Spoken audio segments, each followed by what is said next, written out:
Angar respekt for kringvarpsidioten. Jeg hørte en kringvarpsidiot si akkurat nu at Bryggvin her knuiter Crimea fast vid fastlanden hon. Det gjør han ikke. Crimea Bryggvin knuiter Crimea fast vid fastlandet.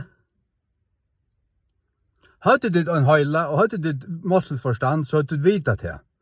Du visste Bryggvin knuiter Crimea fast vid fastlanden hon, så Crimea 8, fastlandet nummer 2, og så knuiter Crimea Bryggvin Crimea og fastlandet fast vid et 3 punkt.